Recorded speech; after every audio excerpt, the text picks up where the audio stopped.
లక్ష్మి విహారి ఇద్దరు ఇంటికి వచ్చిన తర్వాత లక్ష్మి మెడలో ఉన్న తాళి పట్టుకొని యమున లక్ష్మిని నిలదీస్తూ నీ మెడలో ఉన్న ఈ తాళి కట్టింది ఎవరు అని చెప్పి ప్రశ్నిస్తూ ఉంటుంది. అలా చాలాసేపు యమున లక్ష్మిని ప్రశ్నించిన తర్వాత లక్ష్మి నిజం బయట పెట్టకపోవడంతో అప్పుడు యమున అడిగేది నిన్నే లక్ష్మి అని చెప్పి అంటూ ఉంటుంది. అమ్మా, ఎందుకమ్మా ఇప్పుడు ఈ విషయాలు అడుగుతున్నారు? దయచేసి నన్ను వదిలేయండి. ఒకవేళ నా వల్ల మీకు ఇబ్బందిగా ఉంటే నేను ఇప్పుడే ఇల్లు వదిలి వెళ్ళిపోతాను అని చెప్పి అంటూ ఉంటుంది. నువ్వు ఇల్లు వదిలి వెళ్ళిపోవచ్చు, కానీ నిజం బయట పెట్టాకే వెళ్ళాలి అని యమున కండిషన్ పెడుతూ ఉంటుంది. వదిన అంతలా అడుగుతుంది కదా, మర్యాదగా ఇప్పటికైనా ఆ తాళి ఎవరు కట్టారో నిజం చెప్పు అని అంబిక లక్ష్మిని ప్రశ్నిస్తూ ఉంటుంది.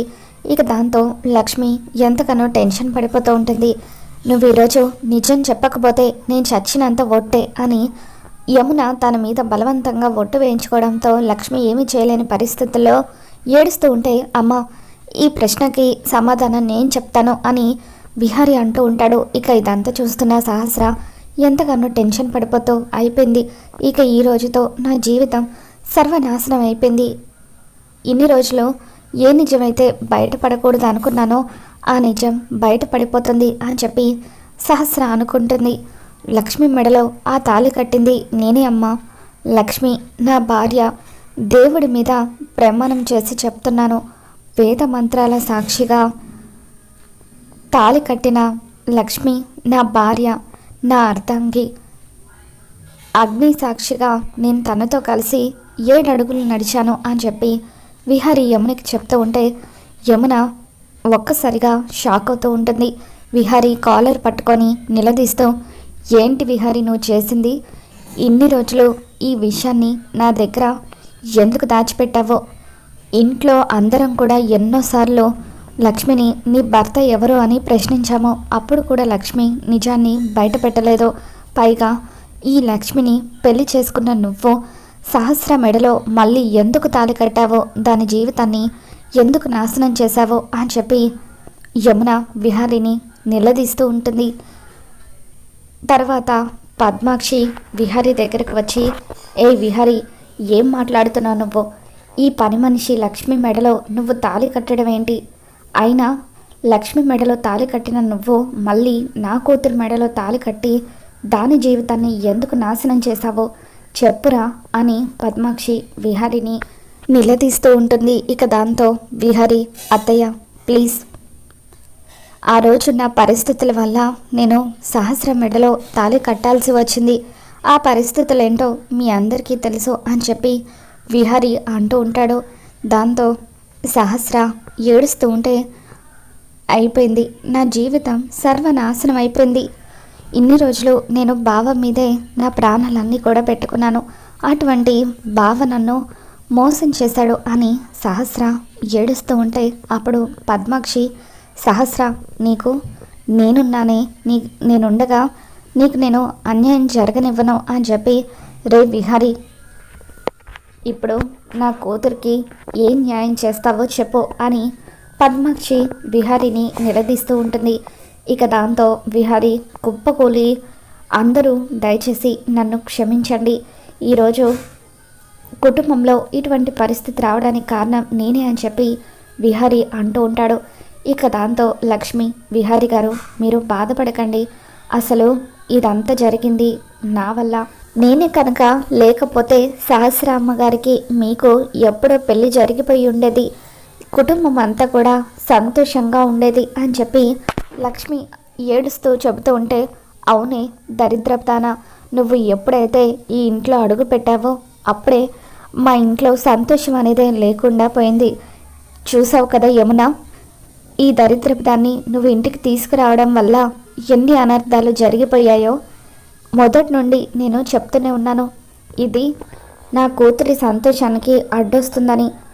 నేను అనుకున్నట్టుగానే ఇప్పుడు ఇది నా కూతురి పాలిట శాపమైంది అని చెప్పి పద్మాక్షి, నువ్వు బతకూడదే, నీ వల్లే నా కూతురి జీవితం నాశనమైంది అని చెప్పి పద్మాక్షి లక్ష్మి గొంతు పట్టుకోబోతూ ఉంటుంది.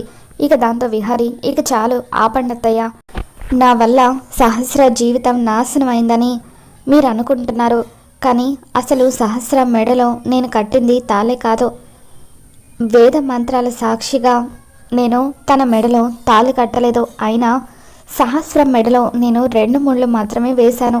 నా దృష్టిలో అసలు అది పెళ్ళే కాదు అని చెప్పి లక్ష్మి మాత్రమే నా భార్య అని విహారి పద్మాక్షితో అంటూ ఉంటాడు. ఇక దాంతో సహస్ర, ఎందుకు బావా, ఎందుకు నన్ను ఇంత మోసం చేశావో, ఎందుకు నాకు ఇంత ద్రోహం చేశావో అని చెప్పి నిలదీస్తూ ఉంటుంది. ఇక దాంతో విహారి, సహస్ర ఒక్కసారి గుండెల మీద చేయి వేసుకొని చెప్పు, ఎవరిని మోసం చేశారు? ఆ రోజు చావు బతుకుల మధ్య ఉన్నట్టుగా నాటకమాడి అందరూ నన్ను ఫోర్స్ చేసి నీ మెడలో తాళి కట్టేలాగా చేశావు. అది మోసం కాదా? నేను లక్ష్మితో నాకు జరిగిన పెళ్ళిని అందరి దగ్గర దాచిపెట్టాను, కానీ అందరూ బాధపడకూడదని ఆ నిజాన్ని దాచిపెట్టాను. కానీ నువ్వు జరిగిన యాక్సిడెంట్ని అడ్డం పెట్టుకొని కుట్రతో నన్ను పెళ్లి చేసుకోవాలని అనుకున్నావు, బలవంతంగా సొంతం చేసుకోవాలని చూసావు అని చెప్పి విహారి సహస్ర మీద మండిపడుతూ ఉంటాడు. విహారికి నిజం తెలిసిపోవడంతో సహస్ర ఒక్కసారిగా షాక్ అవుతూ ఉంటుంది. ఏంటి ఈ విషయం నాకెలా తెలిసింది అనుకుంటున్నావా? ఆ రోజు నువ్వు డాక్టర్కి 25 లక్షలు ఇచ్చావు కదా, ఆ రోజే నీ మీద నాకు అనుమానం మొదలైంది. ఎటువంటి ప్రాఫిట్ లేకుండా నువ్వు డాక్టర్కి ఆ 25 లక్షలు ఇవ్వవన్న విషయం నాకు తెలుసు. కాబట్టి నేను ఆ డాక్టర్ దగ్గరికి వెళ్ళి ఎంక్వైరీ చేశాను. దాంతో ఆ డాక్టర్ నిజం బయట పెట్టేసింది. కానీ ఇప్పటి వరకు ఈ నిజాన్ని ఇంట్లో వాళ్ళందరికీ నేను ఎందుకు చెప్పలేదో తెలుసా? నానమ్మ తాతయ్య ఇద్దరు కూడా మన పెళ్లి జరిగిందని సంతోషంగా ఉన్నారు. వాళ్ళిద్దరు మాత్రమే కాదు, ఇంట్లో అందరూ కూడా మన పెళ్లి జరిగిపోయిందని సంతోషంగా ఉన్నారు. ఈ టైంలో వాళ్ళని బాధ పెట్టడం, ఇబ్బంది పెట్టడం ఇష్టం లేక నేను ఇప్పటి వరకు ఈ నిజాన్ని బయట పెట్టలేదు అని చెప్పి విహారి, ఇప్పుడు చెప్పు సహస్ర, నేను చేసింది మోసమైతే మరి నువ్వు చేసింది ఏంటి అని చెప్పి ప్రశ్నిస్తూ ఉంటాడు.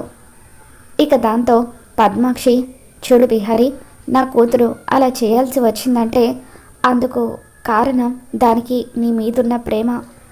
ఎలాగైనా సరే నిన్ను పెళ్లి చేసుకోవాలన్న ఉద్దేశంతోనే సహస్ర ఆ తప్పు చేసింది. కానీ నువ్వు నిజాన్ని దాచిపెట్టి దాని జీవితంతో ఆటలాడుకోవాలని చూసావు. సరే విహారి, జరిగిందేదో జరిగిపోయింది, ఇప్పటికైనా మించిపోయింది ఏమీ లేదు. అందరం కలిసి మళ్ళీ ఎప్పటిలాగా సంతోషంగా ఉండే మార్గం ఒకటి ఉంది. అదేంటంటే లక్ష్మికి నువ్వు విడాకులు ఇచ్చేసే, సహస్రని పెళ్లి చేసుకో అని చెప్పి పద్మాక్షి అంటూ ఉంటుంది. ఇక దాంతో విహారి, అది కుదరని పని, నేను లక్ష్మికి అన్యాయం చేయలేను అని చెప్పి పద్మాక్షితో అంటూ ఉంటాడు.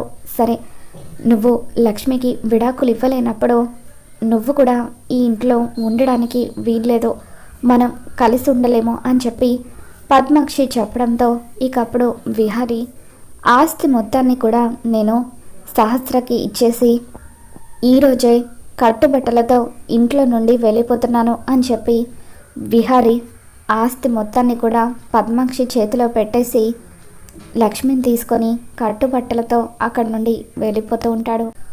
యమున ఎంతగానో ఏడుస్తూ ఉంటుంది. అమ్మా, దయచేసి నేను చేసిన దానికి నన్ను క్షమించమ్మా. నువ్వు కూడా నాతో పాటు ఉండాలనుకుంటే అక్కడికి రావచ్చు, లేదంటే ఈ ఇంట్లోనే ఉండిపోవచ్చు అని చెప్పి విహారీ అంటూ ఉంటాడు. దాంతో యమున, నేను ఈ ఇంటిని విడిచి ఎక్కడికి రాలేను విహారీ, ఈ ఇంట్లో మీ నాన్నగారి జ్ఞాపకాలున్నాయి. నువ్వు చేసిన తప్పుకి నేను నీకు విధించబోయే శిక్ష ఇదే. ఇక ఎప్పటికీ మీరిద్దరూ నా కంటికి కనిపించొద్దు, నేను చచ్చినా సరే మీరు నన్ను చూడడానికి రావద్దు అని చెప్పి యమున ఎంతో కోపంగా విహారీ వాళ్ళతో మాట్లాడుతూ ఇక ఎంతగానో కుమిలి ఏడుస్తూ ఉంటుంది. మరి మొత్తానికి విహారీ లక్ష్మి ఇద్దరు అయితే కట్టుబట్టలతో సహా ఇంట్లో నుండి బయటకు వెళ్ళిపోయారు. మరి రాబోతున్న ఎపిసోడ్లో ఏం జరగబోతుందో మళ్ళీ మన ఛానల్లో తెలుసుకుందాం. ఈ వీడియో మీకు నచ్చినట్లయితే ఒక లైక్ చేయండి.